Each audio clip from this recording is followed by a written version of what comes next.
Ducks fans, are you ready? You are listening to the Ducks and Pucks podcast with your hosts, Mike Walters and Eddie Jones. This is the #1 home for Anaheim Ducks talk and analysis. Here we go.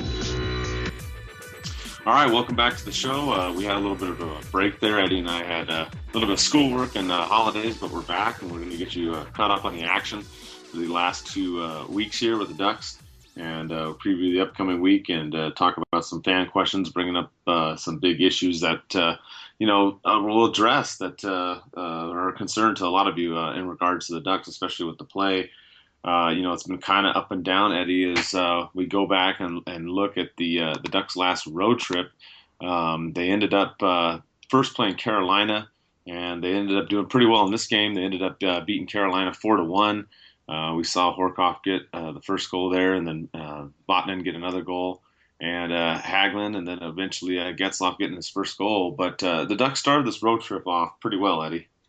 Yeah, we're going way back a couple weeks now to see, where everybody thought, hey, maybe they're gonna turn this around. Got a couple easy games coming up. I know even on the last podcast we said they should win 3 of these next 4 games coming up if they play well, and a good start obviously against a poor Carolina team, and we saw that Horcoff, Hagelin, Cogliano line, like you said, come together, and we're hoping for good things to come. I mean, not to say that this line has looked bad lately, but I mean, you can't expect the third line to carry all the weight, but a really good breakout game from Hagelin in this game, and obviously a good one from Horcoff too. And he put up 3 points and only played 14 minutes, so that line was overly effective in this game, and it was a real reason for them to win. And then Ryan Getzlaf he gets his first goal on an empty net, which seems to be the trend of the season for guys trying to get their first goal on the Ducks. So a good game overall, but it was against a poor team in the Hurricanes. Yeah, and Hudobin got to get the start in this game and go against his former team, so there's a little bit of extra motivation there, and he played very well. He only gave up 1 goal in the entire game, and ended up making 20 saves, or actually, he made 24 saves on 25 shot attempts. The only real concern maybe in this game was the Ducks didn't get any power play opportunities. It wasn't for a lack of effort, because one thing I did notice in this game, and we saw this carry through on the road trip, Eddie, was the forecheck was back for the Ducks in this contest. Yeah, and we see that a lot lately. Even some of the losses that they had, the forecheck was back, and it was effective to some extent in a lot of the games leading up to the next few weeks, and it was great to see. But they're still not working it. And obviously in that game it worked out, but they're still not working it as effectively as they were last season, where they would just tire teams out. And it would usually lead to a goal. I mean, they still only have 47 goals on the season, so there's something they still have to work out there. Yeah, we saw it, in the next game. It was the back-to-back. Anderson came in. He ended up actually getting pulled out of this game, and the Ducks ended up losing to Nashville 3-2. But it was really good in this game in the third period. I mean, I really thought the Ducks were going to come back. They got a goal by Santorelli after they were down 3-1 to bring it to 3-2. And it looked like the Ducks were going to tie and at least get a point out of this game, Eddie, and they played a lot better on the forecheck in the third, but overall, that it was this time the first period that did them in. Yeah, exactly. I mean, nobody was going to stop that Shea Weber bomb on the power play, and you can't really fault Anderson for that one. And Raquel got them back in it right after that, but Neal's goal was a pretty pretty weak one, and we saw Freddie get pulled, but.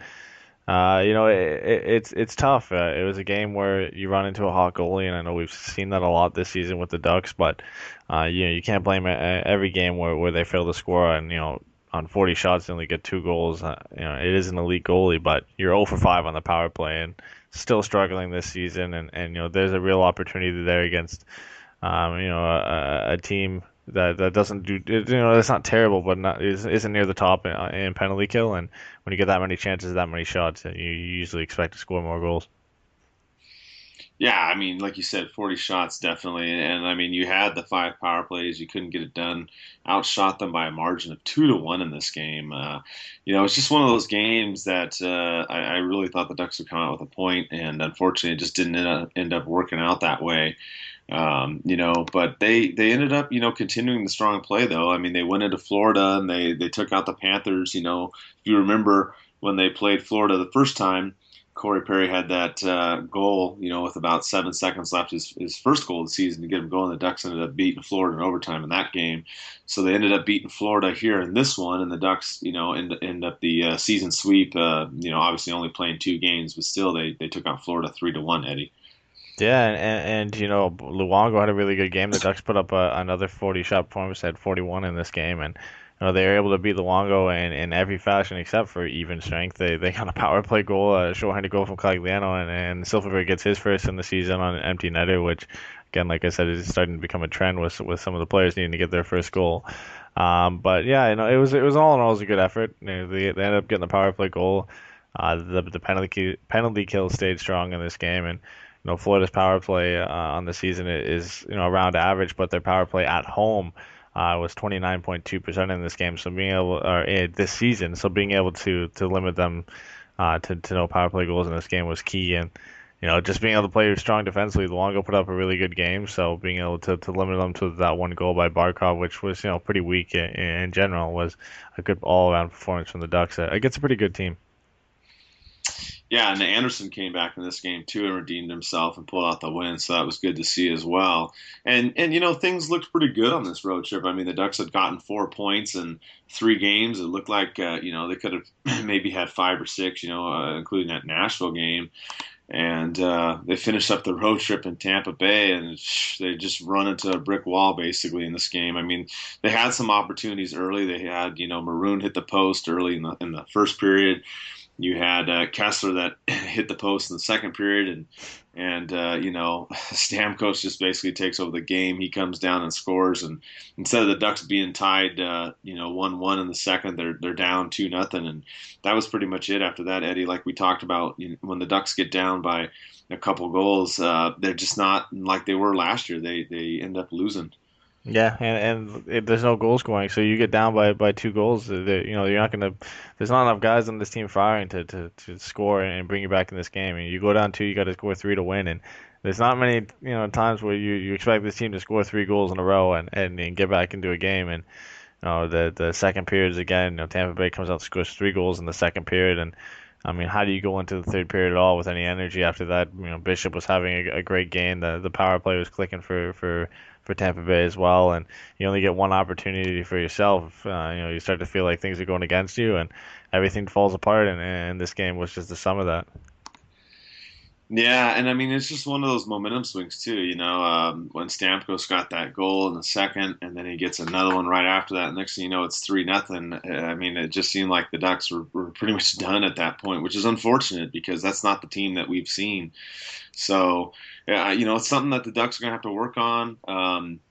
When they came back home, and they played that game against Calgary, they got down early by 2 goals, and they were able to turn it around in this game, which was good to see. They finally seemed like the old Ducks, giving up those 2 goals early, and it was unfortunate, but the Ducks were able to rally. Hudobin got pulled in this game, and Anderson, who had been dealing with the flu, wasn't able to go. So Gibson came in and played, being called up. And this was a pretty good game. I mean, Calgary still fought back as well. They actually had the lead at the end of the second period, but, the Ducks had a strong third period, scoring 3 unanswered goals, Eddie, to pull out the 5-3 win. Yeah, and this was it was an impressive game, and I think of the fact that Getzlaf ended up getting 5 assists and seeing Raquel and on that top line and get 2 goals. But to be fair, it is against a very poor team in Calgary in the Calgary Flames. I mean, they've allowed the most goals against this season, and the Ducks are able to put 5 past them, and they'll have the worst penalty kill in the league. So the Ducks score 2 for 2 on the power play. It makes it look like things we're heading for the up, but. I mean, the Calgary is just so bad this season, and Kessler does put in the empty net as well. But it was a good game in the fact that the top line produced so well, and the power play did score some goals, even though Calgary's penalty kill is so bad. So you got to look at it from a bright spot, and the fact that Getzlaf had 5 assists was just pretty awesome too. So. Yeah, and Corey Perry was pretty much the one scoring on the power play there. I mean, he was just killing them. I mean, he almost had a hat trick too. So he was a big part of that too. So like you said, that top line, which we'll talk about a little bit later too, with some of the fan questions, has been huge with Raquel up there. They haven't been on every night, but they've been playing pretty well together, and it looks like in the foreseeable future they're going to be together. And so the Ducks did well in this game, and then they did the back-to-back situation. They still went with Gibson again in this back-to-back game when they went to Arizona, which they had later said was Boudreau's plan to all along. And Arizona, who had been giving the Ducks problems in the first two meetings, ended up giving the Ducks problems in this one too, Eddie. They ended up getting ahead 2-0, halfway through the second or so, and held that lead. The Ducks were able to get one on the power play early in the third, and then another one on the power play, which, as we talked about, the power play has picked it up. But it just wasn't enough. DeClaire got another goal, and he's been a Duck killer. And the Ducks ended up losing this one 4-2. Yeah, and getting those power play goals in the last few games has propelled the power play up to 16th in the league, which is definitely a bright spot from how bad it was in the beginning of the season. And the penalty kill did allow a goal on the power play to Antoine Vermette in this game, but it's still the only real advantage that we have in any games going into it. But the Coyotes this year, especially Domi and Duclair, have just been like the Sharks were to us last year. There's just no way to beat them. The way the Ducks are playing, just every game you go into, and you're like, oh no, now we got to play Arizona again for the third time this season, and these guys just seem to be Duck killers, like you said, and again in this game they combined for 3 points and really bury the Ducks. Yeah, and it's frustrating because we talk about the Ducks being behind and playing division teams and the 4-point swing. So the Ducks gained ground when they beat Calgary, but then they lost that ground after they played Arizona. So I mean, it's difficult, but those are the types of games that the Ducks really need to win outright. They need to win them in regulation and get the 2 points and claw themselves back into it, because they've been kind of close but not quite there to the third spot. They've been in fourth and fifth, going back and forth, and they currently sit 5 points out, depending on the outcomes of whatever the games are as we record this. But that's where they've been. They've got it down close to a couple points, and they just couldn't pull it out. And they had their annual Black Friday game against Chicago, which for 58 minutes looked like a great game for the Ducks. They ended up getting 2 goals, a breakaway, Caggiano.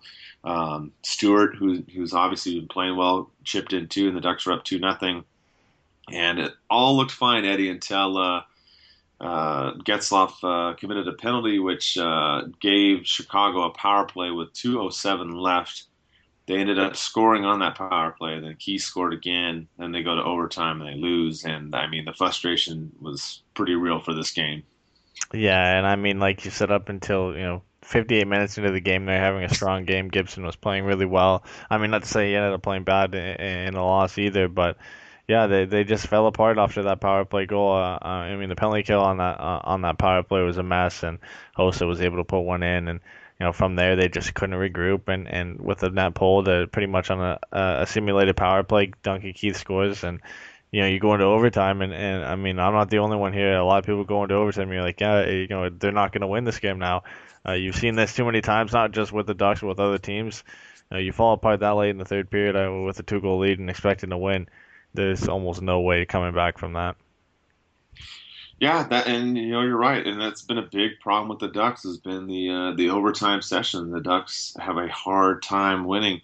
It seems like if they're able to outlast the team and get to the shootout, they're okay. But once they go into that 3-on-3, it ends up either they make a mistake or something happens where they get caught on a line change or something, and they end up losing. Another big play, obviously the questionable call, which a lot of people talked about, was the Getzlaf penalty against Shaw.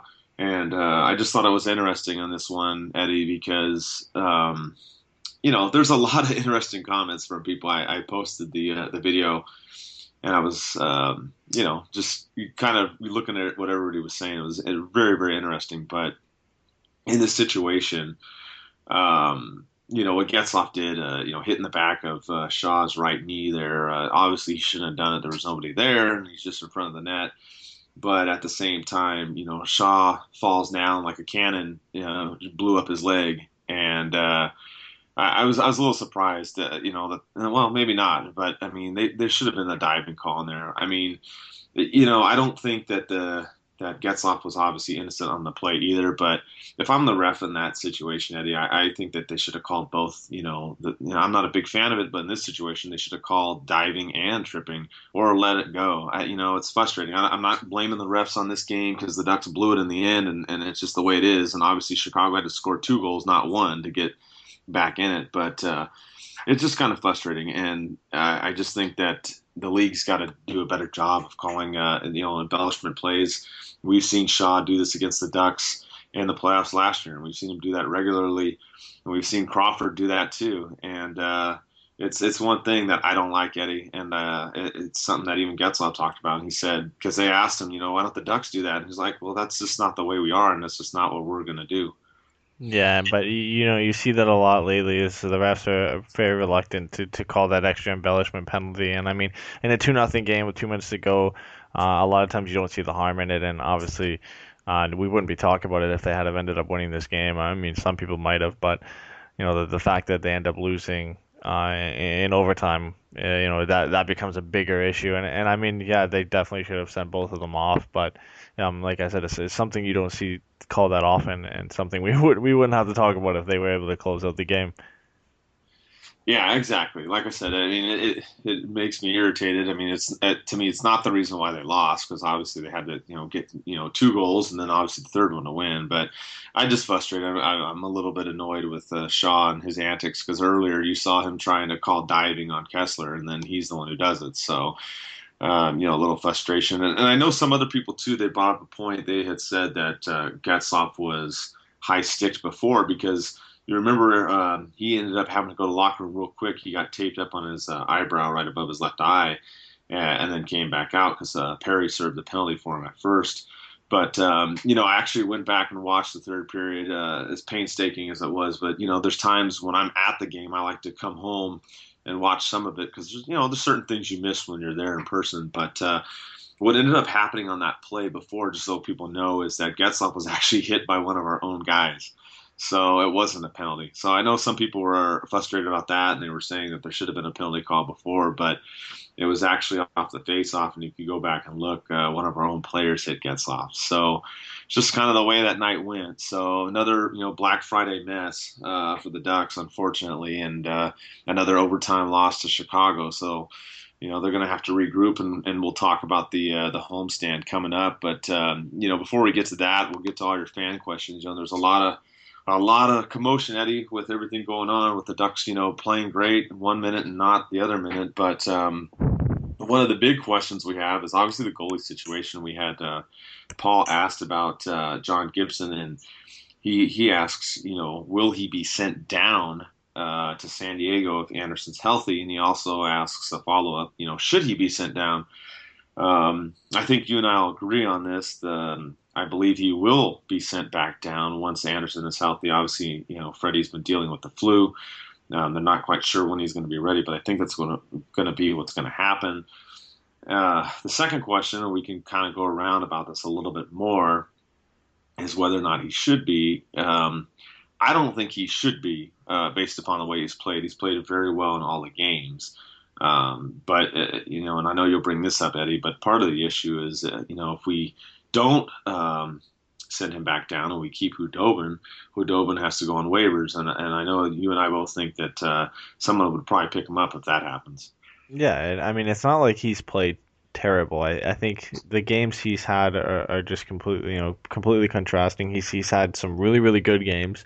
And then he's had games where he's played really bad and either stayed in or got pulled. And I think that's the big issue here, is you don't know what to expect from him when you put him on the ice. And I mean, I think there's definitely value to keeping him, and Gibson with his play does deserve to stay up. But I mean, keeping him up and then risking later on having an injury to one of those guys, and then your next choice after that is Matt Hackett. And I mean, not that he's a terrible choice, but you would like to have these 3 guys to go through the whole season with, and being able to easily send John Gibson down. I think, no matter how he plays, I said this when he came up too, is, I mean, we're just going to see him for a bit pretty much until Freddie comes back, because no matter how he plays, he could, get 3 shutouts in a row. There's almost a 100% chance that he was going to get sent back down just because of the contract situations. But I mean, I think there's no doubt that this team is Freddie's team right now. He's the number one goalie, and that's how he's going to finish the season. And I have no doubt in my mind that I think he's going to come back and finish the season strong. Yeah, I agree. I think, obviously Freddie dealing with the flu has, been part of the issue, and you got to rest him and bring up Gibson. So, I mean, it was just a necessary move, and yeah, he's going to probably end up going back down for the time being, unless obviously the Ducks were to make a move, which we have another question about that, which we'll get to in a little bit. We had another question from Adam. Adam asks about, even with the Ducks struggling this year, which player has been your unsung hero so far this year? And he adds, being not expected. And I think there's a couple of them. I'll throw out one, and you can throw out one or two, Eddie, and we'll kind of go back and forth with some of these. One of them, for me, would be Cam Fowler. The way the season started, everybody went with Lindholm as being the Ducks' number one defenseman. And to me, it's really been Fowler. You watch him on the ice out there. He's been skating, awesome. Busting it coast to coast a couple times, getting out of trouble when he needs to. He's been making great passes, getting some assists here and there. I mean, he's not scoring a lot of goals, but overall, I think he's been the Ducks' best defensive player, Eddie, and I think it's been a surprise to some who, thought maybe he would be maybe our second or third top defenseman. Yeah, I mean, it's something that we've expected him for a while, and he's turned it on lately. I mean, he still is minus 11, so he's out there with a pairing that does get scored on a lot. And but offensively, that's what we expect from him. His skating, obviously, is the key thing in his game, and he's been skating really well in the last few games. But I mean, for me, I think there's two guys who stand out apart from Fowler as well, and I think Rickard Rakell recently, since being put on that first line, has been exceptional. Obviously, he's playing with two superstars in Getzlaf and Perry, but we've seen a lot of guys go on that line and fall flat on their face. So, kudos to him for playing well in these last few games. But I mean, Sami Vatanen's play has been great. I mean, our defenseman, two guys putting up some big points so far. He already has 5 goals, which is good for tied for second on the team with Rickard Rakell, and he's put up 13 points so far, which is exceptional. And he's a +1, so he's playing good defensively as well. So, he's quarterback in the power play, which is something we've expected of him. So it's a great start to the season for him. Yeah, I agree with you. Sammy has led the defensemen, as far as in points, 5 goals and 8 assists, and he's made some great plays, even like that goal he had on Arizona where he just blew by the guy and scored, So like you said, he's been coming through. He's been pulling through on the power play too. And also, as you mentioned, Rakell on the top line is really, I think earned his right to be there. He's played very, very well, and I think the Ducks are good at the top line, and it's going to be, they're going to cause problems basically for other teams. Him being up there with the Twins, and we'll talk a little bit about the lineups too. Some other questions that we have as well. I mean, actually, the next question kind of goes towards that we had Eddie asked us about. Not you, but another Eddie asks us about if you were to trade somebody, who would you consider? And, I wouldn't have really talked about trading anybody until maybe this last couple of weeks. And I think this kind of goes back to what you were saying about Rakell on the top line. For me, since Rakell's been on the top line, they've moved Hagelin off of there. They've moved Maroon off of there. We've now seen Hagelin on the third line with Horkoff and Cogniano. And we've seen Maroon go down to the fourth line. And to me, if you're going to trade anybody, I would trade Maroon, Eddie. I don't think the return would be good. You maybe have to do a package deal with another player or prospect or something like that. But it's been unfortunate, but Maroon, of all the players, if I had to pick somebody, he's kind of one of the guys that I would look to maybe trade, Eddie. Yeah, for sure. And like you said, the return's not going to be high. And I think right now what the Ducks really need, if Hagelin's not going to be that guy to play in the second line, they need somebody to get that line going. And It's going to be tough to find that in the middle of the season, with teams still figuring out if they're playoff teams, or if they're gonna, trade away some unrestricted free agents in the off season for, so some picks or some prospects or whatever. And I think one guy that the Ducks should keep an eye on is if Boston can't keep up their success. One guy that would be a great option would be Louis Eriksson. He's had a great season so far for Boston. He's put up some great power play numbers too, and he's a real underrated guy. He's been an underrated guy for his whole career, and I think him playing on line with Kessler and Silfverberg. There's no reason they shouldn't do well, but everybody that seemed to go on that line since Bolesky left hasn't done so well. But I think he's a guy they should look at, and anybody else with the names that have been rumored around are getting fetched too high of a price that I think a lot of people are gonna. A lot of people don't want to move some of the guys that they'd want. Obviously, Matt Duchene would fetch some guys that we don't want to see go. Ryan Johansson would be another name like that. So I think he's a realistic option, but definitely closer to the trade deadline. Yeah, I agree. And another name that's come up too, amongst the fans has been surprisingly has been Kevin Bieksa. He hasn't done as well. He really hasn't filled the shoes of Francois Beauchemin, unfortunately. And, my opinion is I actually like Holzer better than Bieksa right now. Bieksa's played 24 games. He's got 3 assists and a -10. And I don't read a lot into the minus numbers, plus or minus, because of the way the Ducks started the season. But you look at Holzer, he's played 10 games, even plus minus, 1 assist. He's only got 2 penalty minutes, doesn't make a lot of mistakes, doesn't turn over the puck a lot. Much better, positionally in my mind. If you're not going to bench Bieksa for a game or two, then, they got to do something. It's been unfortunate because we get him. You think he's the guy, and most of us were happy, when he came over. We thought he would be the guy. You give him an extension, and he just hasn't really produced. So that's another, person I would, if you're out there thinking the Ducks going to make a move, I'd keep my eye on, because I really think when Dupree gets back, he should be playing a lot more, and I think Holder should be in there too. I'm just not as big of a fan of Bieksa. Unfortunately, I want him to do better, Eddie, but he just hasn't. Yeah, and that's the disappointing thing. You look at Beauchemin doing so well in Chicago, in Colorado so far this season, and they're still a team that's struggling as well, and his play has been excellent so far. And Bieksa, he's been a liability defensively at times. He's been pretty slow. What you expect from an older guy? We weren't trading for him for some blazing speed, but we expect he'd be, good positionally and being able to use his size and grit to muscle out guys on defense. But there's a couple times where he's just been blown by some other guys, and it's disappointing to see. And I'm hoping with the recall of Theodore, which we'll get into in a little bit more next, that hopefully he'll get a shot and have a chance to, replace Bieksa in the lineup. Yeah, and that's going to be the interesting situation. We'll get to that news now. Some of the movement that has come lately, and as soon as today actually was announced, is Nate Thompson was brought back up from San Diego. Theodore was recalled, again. He hasn't played with the Ducks yet, but he was brought up again. And also, Jiri Sekac skated today on his own before practice, so there's some good news there. It looks like they were talking about Thompson maybe back later this week, so look for that to see when he comes back. Obviously, it's not official the exact day, but he's very close. So there's a lot of questions here with the lineup, Eddie, that's going to happen. If you have Thompson that comes up and plays, Sekac comes back soon. You have Theodore now. Dupre is still, I know a lot of people ask, he's still dealing with concussions. I don't know when his return time is. It's been awfully long, which is unfortunate, but that's his situation.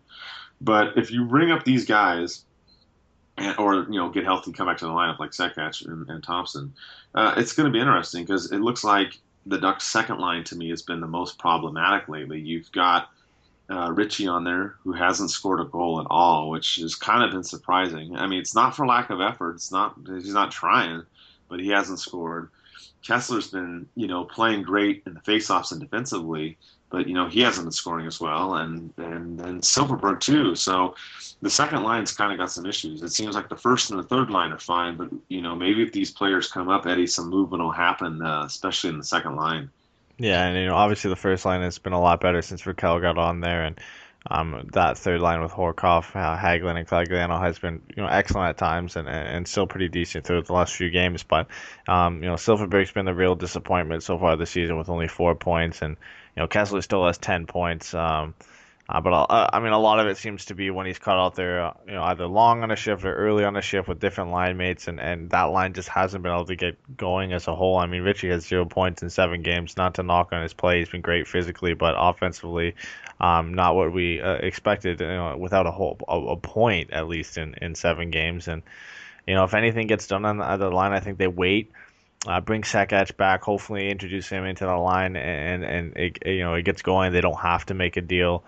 But if that doesn't work, I think you gotta look towards the deal. And obviously I mentioned Louis Eriksson, but there'll be other guys available too, like Joffrey Lupul, JVR, if they decide to go that route. But you'll have to move a guy like Fowler most likely, and I'm not sure how many people will like that. But as of Nate Thompson coming back, I don't know because he's still on the IR. That will impact mostly the fourth line. Probably see him come in for Maroon, who struggled this season, like you said. But no, I would love to see Theodore play. He did get called up. Obviously, a lot of people who are paying attention to the goals believe Brandon Montour deserves a call up. He's sixth in AHL scoring right now, top for a defenseman, second in rookie scoring in the AHL, which is just an amazing season by him so far. And he's right-handed, so all the guys we have on the fringe in Holzer and Manson, and I guess even BX are all right-handed. So you would expect him to come up if they were looking to play somebody. So. I mean, as much as I'd love to see Theodore play this week, I mean, I don't know if there's a realistic chance of him playing with him being the 8th healthy defenseman in the lineup. Yeah, I agree. And that's what some people said, too, when I put the posting today. Is they said, well, Theodore's coming back up, but, he goes back down within, 2 or 3 days. So I don't know if he'll work himself into the lineup either. I think the one that'll get sent down next is probably going to be Richie, Eddie. I think Thompson comes up, Richie goes back down, Sekac comes back as well, and I think maybe they give Sekac a chance on that second line. Unless they wanted to try Maroon, I don't know. I don't see them really doing that, but they're going to really have to figure out, the second line because it's been an issue. And I know there's been a couple games you've seen Silverberg on the fourth line and then Stewart on the second line. That's happened a couple times too. So I think you may see some more shuffling between those two lines, Eddie, the second and the fourth. Yeah, that's for sure. I mean, secondary scoring is key, obviously. Hopefully that first line will keep rolling, and that will be an advantage. But you can't rely on them on every game to score points, and you also can't rely on that third line to chip in when they're not firing. So, with Kessler and Silverberg, we had high hopes from this season, and they've been struggling. So putting a guy in that line that could hopefully spark them and get them going is probably the pressing issue for the Ducks right now, and hopefully Sekac comes back soon. We can put him on that lineup. We don't have to worry about this. To talk about it again. They start scoring goals, but that's not for sure. And I think if that doesn't happen, there's most likely going to be a trade, but probably closer to the trade deadline. Which by then it might be too late. Yeah, and that's the worry with a lot of people. We talked about in the beginning the first 10 games. Obviously, that was early in the season. Don't be concerned.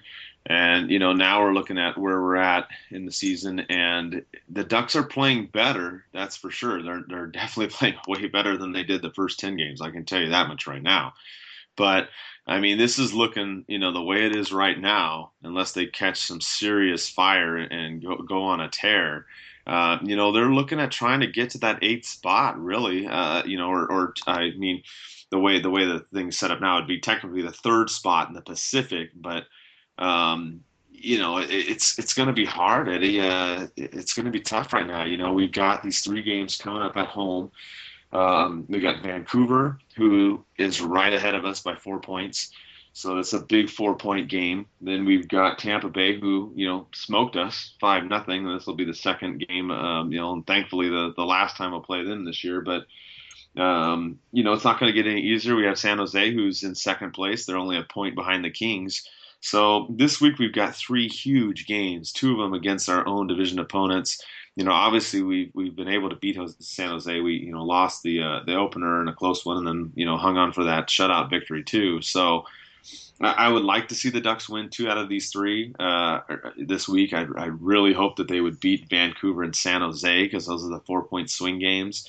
Um, Tampa Bay, I don't know. I mean, it's Tampa Bay. For some reason, they can't score goals, Eddie, but they can score them against us. So it's going to be an interesting week. What do you think, Eddie?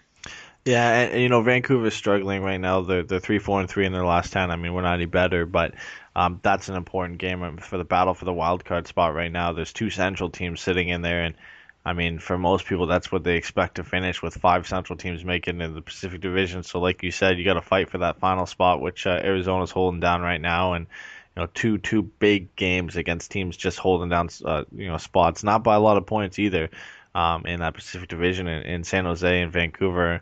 And obviously San Jose has been playing excellent of late, and they've been playing great on the road on the season. So it's going to be tough for them to come in, and usually you expect you're at home, it's going to be an easier game, but San Jose has been great on the road. So I think you got to get off to a good start with this game against Vancouver. Then hopefully with Tampa coming into town that you can not have a game like last game. I mean, they're still struggling. I mean, they did put five past us, but they're still a team that's struggling compared to their expectations at the beginning of the season. And then you got to go into San Jose. But like you said, those two games against Pacific Division teams are definitely a lot more important.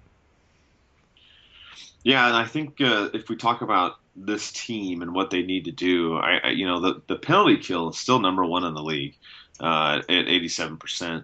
The power play has actually been better. They were 20% until the last game. Now they're at 19.1, which was better because if you remember early in the season, they weren't even close to double digits at 10%. They were like 4 or 5%. So the power play has come on too. So it seems like the special teams for the Ducks has done a lot better, but it seems that it kind of switched now. It seems like the 5-on-5, it just depends. It's been still pretty good, but the two concerns I have is one, getting down by multiple goals. Obviously, we saw them come back and beat Calgary, but as you had pointed out, Calgary isn't exactly the most difficult team. But they have trouble with that. It's not like last year when we had all those 24 comeback wins. And we knew each game when the Ducks got down by a goal or two going into the third period that the third period was ours and that we were going to be able to win. And now this year it's like, okay, we get down by a couple, are we going to be screwed, for lack of a better term, or are we actually going to try and come back? But I think another issue, a bigger issue, Eddie, and I think you'll agree with me, is this game against Chicago. And not just that it's Chicago, but you have a 2-goal lead with 2 minutes to go. You cannot lose that game against anybody. I don't care if it's Carolina. I don't care if it's the Kings. You can't lose a game up 2-0 with 2 minutes to go. For whatever reason, you want to blame Getzlaf for the penalty, blame him, whatever. I don't really care. In general, they can't lose those kind of games. And that's the stuff that happened to them in games 6 and 7 against Chicago last year and against the Kings. Even game 1 against the Kings 2 years ago, we saw that happen. So I think that's part of the problem too, is not just getting down, but they get a lead. And we've seen this, we saw it against the San Jose. I mean, we ended up winning that game and shutting them out, but San Jose had tremendous pressure at the end of that game. And you're just playing with fire, Eddie, when you're ahead by 1 or 2 goals and you try and go in this total defensive shell in the last 5 minutes of a game. Yeah, and there's 2 games out of the games that we've discussed so far that they really should have won. They should have won that Nashville game. I mean, I think we all agree that if Rene doesn't have the game that he does, they win that game. And like you said, I tweeted up at the end of the game. I'm like, it's a joke that they didn't win this game. They were up 2-0 with 2 minutes to go. A lot of times you expect to win that game. I mean, recently. A couple of games ago, Dallas and Minnesota. Minnesota was up 3-0 going to the third period. I mean, rarely do you lose games going up 3-0 in the third period. They end up losing in overtime to Dallas 4-3. This, in my opinion, I know it's a little biased because it's a Duck. This is worse. 2 minutes to go, up 2-0. You like you said, you can't lose this game. And the fact that they could be at 500 right now if they had won those 2 games, it's just frustrating. And No, like you said, the power play's been better. The penalty kill has still been great, and they've just got to get it going. I think mentally, this team's at a state that if they don't fix it soon, they're going to dig themselves too big of a hole to get out of. Yeah, I agree. I mean, this is a big, I think these games all in December coming up are going to be huge. The Ducks are really got to gain some ground, especially against the teams in their division. Because, like we said, I mean, you look at those teams. I mean, even the Kings, okay, even with them playing, as well as they have been, they're only 8 points ahead of the Ducks. And I say only because that's 4 wins. We've played roughly a fourth of the season right now. A lot of teams have played 23, 24 games. So the Ducks aren't out of it. They can easily make that spot to get to third. Because like we talked about, the wild card's going to be kind of tough with the Central Division. They're only 6 points behind Arizona. But like you said, if we would have won that game against Nashville, we would have won that game against Chicago, we'd be sitting at 25 points and only be 2 points out, which, I don't want to shoulda, woulda, coulda. Or actually it would have been 24 points. I'm sorry, because we did get a point against Chicago. But the Ducks need to close out these games, and that's just plain and simple. And I think that that there is some concern. I mean, I still believe in this team, and I still think that they can make the playoffs for sure. And I think Thompson coming back, Dupree whenever he comes back, and Sekac coming back is all going to give the team a lift. And I think Gibson's coming and help out very well. And I think when Freddie comes back, he'll be fine too. But I think this is going to be a season, Eddie, where we're going to be holding on to our the handle of your seat, probably, maybe, unfortunately, till the beginning of April, right before the playoffs come. That's what some other teams were dealing with. Their fans were dealing with last year, and I think this year it's our turn. We're going to be holding on tight to the seat rail until come April. Yeah, and one of the issues too is you look at the reason that they've been Pacific Division champions the last 3 years is because of their play against Pacific Division teams. I mean, they were unstoppable against pretty much every team against other than San Jose. I mean, they've been dominant against the Kings. Arizona obviously were no shows until this season. Edmonton, Calgary, but they were good against all Pacific Division teams. And then you look this year. They're 2-3-3, 0-3 against Arizona. To their credit, they are 7-1 against Pacific Division teams, which is outstanding for them. But I mean, these are games you have to win, and you're fighting with Arizona now for that final spot, and you've lost 3 games to them. I mean, you got to pick up points somewhere, and losing all 3 of those games, those are valuable points that are going to matter later in the season. They don't show up now. We look at it and say, oh, they're only 6 points back at Arizona, but you don't have really that many more games against them to make up points. You got to hope that they lose games and you win games, which those the important games are behind you now. So you got to hope for some good luck. And we got, like I said, we got the game against Vancouver coming up and San Jose, and these are games you got to win. It if they lose both of these games, end up being 2-5-3 against Pacific Division teams, which is just a terrible start to the season against teams in your own division. Yeah, you're right. And then, like we said, big points, big points, 4-point games. And the Ducks, if the Ducks are going to make it into the playoffs and they're going to have success, they're going to have to win these 4-point games in regulation. Because the other issue we didn't touch on, Eddie, is well, we did a little bit earlier, but is the 3-on-3. That Ducks have not figured that out. They were the kings of the shootout last year, and Silverberg was the king of that too, but now that they've had to play this 3-on-3, they got to figure it out because they've just been getting burned too many times in these overtime sessions. And a lot of times it's just due to some lazy plays. Obviously, we all remember the Getzlaf back pass to Bodker, and he gets a breakaway. But 3-on-3 is usually exciting. And you watch the Ducks go into it, and sometimes it's just all play for the other team, and they don't really seem to want to go out there and play with a lot of energy. And we got some of the fastest players in the league in Cogliano and Hagelin, and these are guys you'd expect to excel in this, and we just haven't had the success we expected, and obviously not being able to go to the shootout as often is hurting the Ducks, but you can't use that as an excuse. And with the skill that they have, and you would bet on Getzlaf, Perry, and Fowler against almost any top 3 in the league, and the fact that they haven't been able to find some success is, I guess, comes down to coaching in a way. Yeah, I agree. And, I mean, it looks, that's been a, hot topic, obviously, the whole season about Boudreaux as well. And as far as I've heard, there's been nothing as, what's going to happen with him. And his situation seems like they're pretty well put on keeping him where he's at. And it comes down to the players. I think players got to play. And that's what's going on. It seems like the Ducks have turned a corner, but it seems like they just can't quite get all the way around it, and I'm thinking that they will, but it's going to be a question of when, and that's what we're going to see. And I think this week and the next coming weeks we'll see how they do. They, like we said, done better on special teams. They've been scoring more goals finally. And it's all been positive in that sense. But, as we've said, it's like they take a step forward and they take a step, back or a couple back. They have a great, game where they win and then, they get blown out by Tampa Bay. So if the Ducks can win, two of these games this week, obviously against the Pacific Division opponents, but if they can actually beat Tampa Bay too and win all three, I'd be like super impressed and ecstatic. Yeah, and you got to win all three to get back to 500. I mean, that's a realistic point right now. Is you got to win these next three games to get to 11, 11, and 5, and that you're still not. That's not a great point, but that's a start. And again, we talked about this in the beginning of the season. We had to win 5 to get back to 500, and then they did win 5 games in a row, and then they followed that up with losing 3 games in a row. And honestly, it's all about consistency and finding their play. Like we said, the forecheck's been better.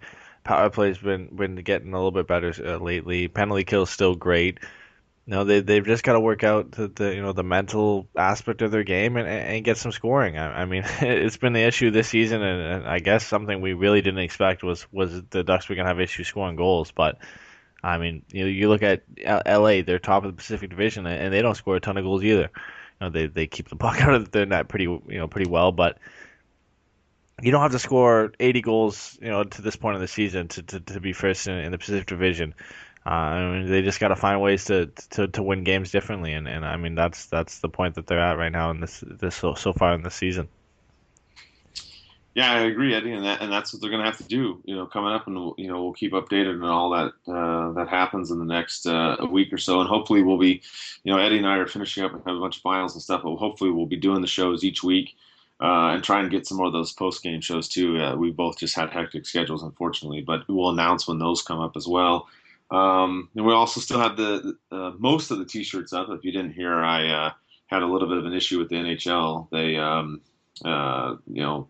twice now have been concerned about some of the shirts that I wear because there's an issue using player nicknames, which I'm working on, and hopefully I'll have an update on that. But if you go on the store website, DNPhockey.com. All the other shirts are still up there. There's just a couple, the Perry one and the Vatanen one that I had taken down just for now in the time being while I get it worked out. So that's been kind of the only other update really as far as the blog and whatnot. But we're still covering everything and keep trying to do more and more new stuff. Some of the reviews we've added, more things to them as far as like key stats or key moments of the game and whatnot. So look for that. And we always appreciate the suggestions that you guys give us and the support.